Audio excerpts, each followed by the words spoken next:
Live on YouTube. This is Male Entrepreneur Podcast, episode number 185, no, 186. And we are live in 3, 2. All right, welcome back to the Male Entrepreneur, the podcast for men who win with Purdeep Sangha. Purdeep, how are you doing today, man? I'm doing awesome, man. It seems like it's been forever. I know for those of you listening out there, you get these episodes once every 2 weeks, but Nathan and I haven't been able to get together for I think over a month now. It's been a while, man. You've been a busy guy lately. Yeah, and I was actually itching to get back to these episodes. I miss our conversations. Me too. And one of the things I love talking about with you, and part of the reason why I love doing these episodes is because you're not afraid to talk about some of the more woo stuff out there. And I was reading a quote. It was from the guy that wrote Outliers. I can't remember his name. Oh, Malcolm Gladwell? Malcolm Gladwell. And he said something about once you become an expert on something, you start to lean more towards the esoteric and not so much just the surface level stuff. And I know that this is true of most things in my life that I've gotten really good at. I start to look at more of the esoteric, kind of hidden from the normal eye point of view stuff. But when it comes to, you got me into meditating about 6-7 months ago. You kept harping about it for a while. I finally gave it a try. I've been doing it for a while. And now that I've been doing some meditation, I started looking into some other kind of esoteric stuff. And I brought it up to you before the episode, and you said, yeah, let's talk about that on today's episode. So with that as a long-winded introduction, I'm going to turn it over to you, and we're going to kind of explore a little bit more of the woo today, I think. Well, you know what? I might just volley it back to you because you want to talk about consciousness and some of the learnings that you've had. So I'd love to hear your perspective. What are your thoughts? So my first thought is, when my very first business was a record label with me and my brother.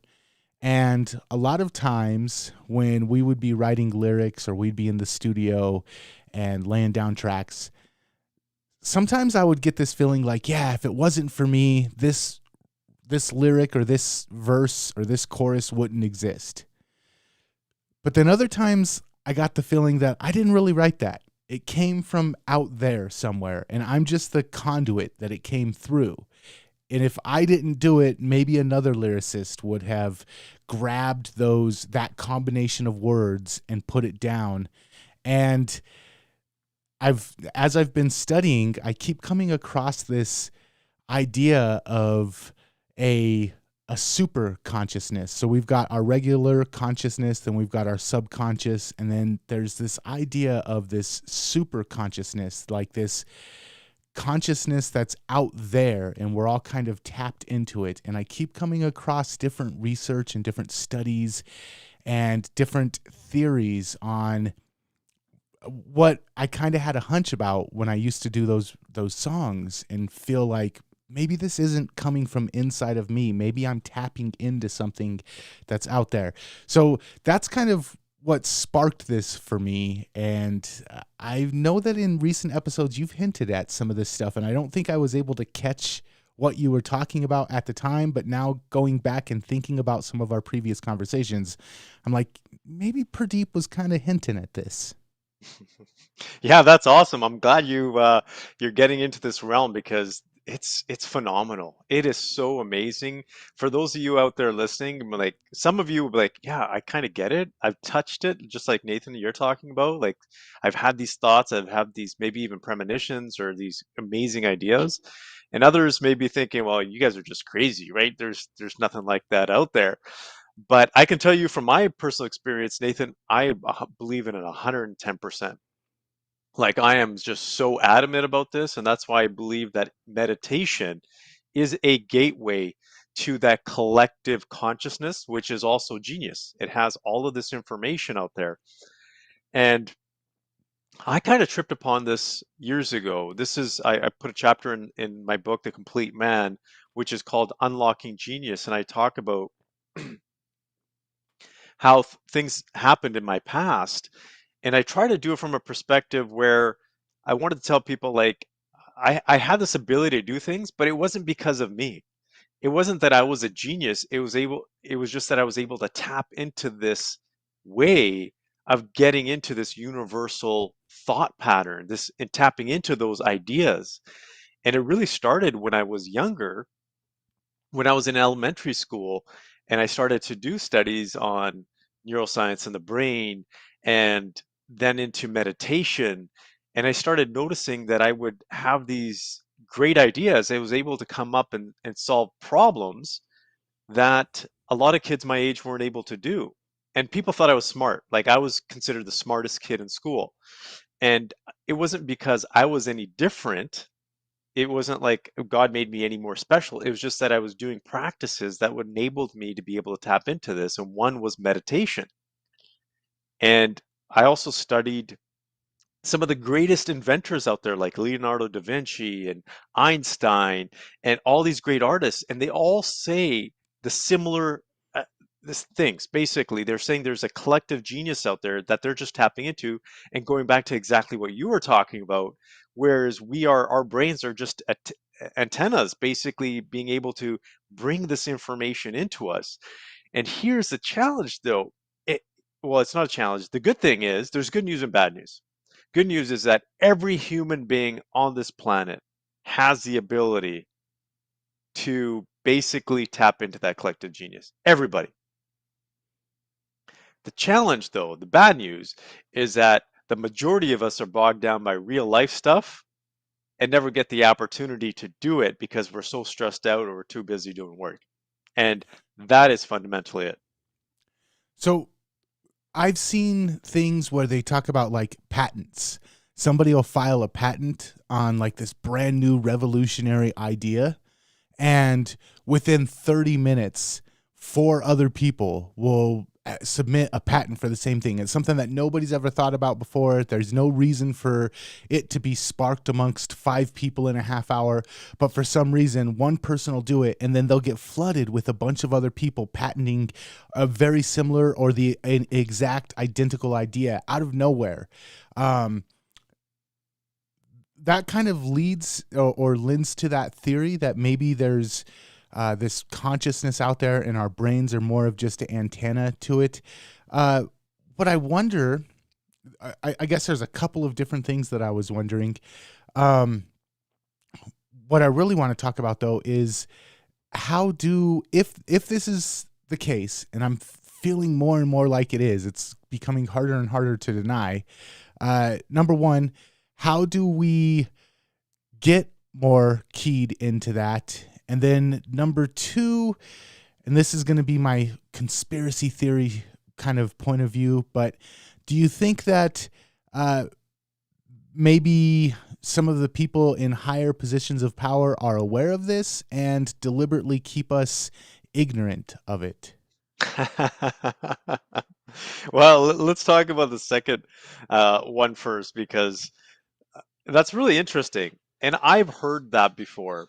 I've heard that the elitists, the billionaires, and we talk about all these secret societies, have the ability and they understand the ability of tapping into this genius. And that the normal everyday person in society doesn't. And they don't want to. If you think about it, elitists, some of them want other people to succeed, some don't. I would say the majority don't. And so if I had the ability to tap into this genius and make millions and billions of dollars based on other people's work, for example, right? The system is based on value exchange, long story short. But if I can extract more value than someone else in society, then I'm going to have a higher status. And that's ultimately what a lot of people do.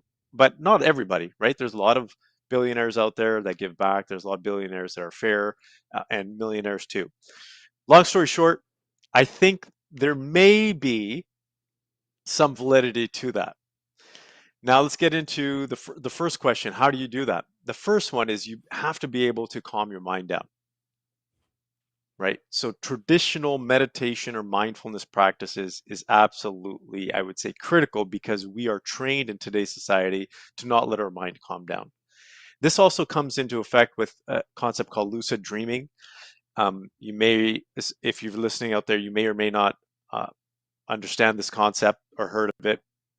And I thought it was normal for everybody to be able to do this, to be able to control your dreams and be able to navigate your dreams. I did that a lot when I was a kid, and that is tied to meditation. So if you meditate more, you'll have higher chances of being able to do lucid dreaming, which is your ability to navigate your dreams and create your own dreams, which is actually really interesting because that's when you can actually tap into a lot of this genius as well and a lot of this information.